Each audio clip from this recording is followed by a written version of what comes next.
అందరికీ నమస్కారం. మీ Chavakula Venkateswararao, LIC agent. డబ్బుకి ఆయుష్ ఉందా? డబ్బుకి జనన మరణాలు ఉన్నాయా?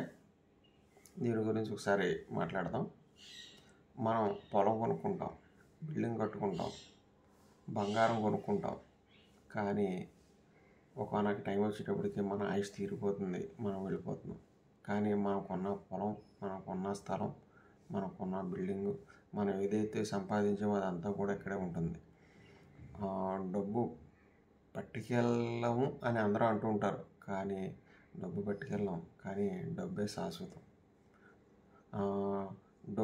వాడు డబ్బు మనిషి, వాడికి ప్రేమాభిమానాలు లేవు, డబ్బే శాశ్వతం కాదు, సృష్టిలో ప్రేమాభిమానాలే శాశ్వతం అంటారు.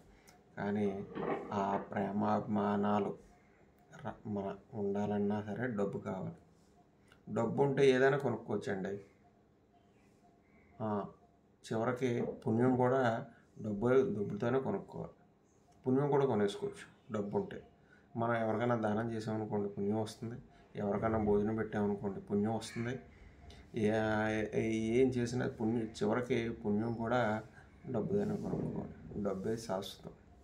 ఈ రోజున డబ్బు లేకపోతే గౌరవం లేదు, డబ్బు లేకపోతే విలువ లేదు. ఒక మనిషిగా విలువ లేదు. మనిషి ప్లస్ డబ్బు ఈజ్ ఈక్వల్ టు గౌరవం. మనిషి మైనస్ డబ్బు ఈజ్ ఈక్వల్ టు అవమానం. మనిషి ఈజ్ ఈక్వల్ టు మనిషి, అంతే అండి. మనిషి ఈజ్ ఈక్వల్ టు మనిషే, ఏమీ లేదు. కానీ మనిషి పక్కన ఒక హోదా కానీ, ఒక అధికారం కానీ, ఒక డబ్బు కానీ ఉంటే మాత్రమే మనిషికి విలువ. ఈ రోజుల్లో ఆ హోదా కానీ, ఆ డబ్బు కానీ మనకి లేకపోతే కనుక మన బంధుమిత్రులే మనం పలకరించడం లేదు, మన స్నేహితులే మనం పట్టించుకోవట్లేదు. చివరికి ఒక చీమ ఇంటిలోకి రావాలన్నా సరే బెల్లం ముక్క ఉండాలి. ఆ బెల్లం ముక్క ఉంటే కానీ వచ్చి చీమ కూడా రాదు.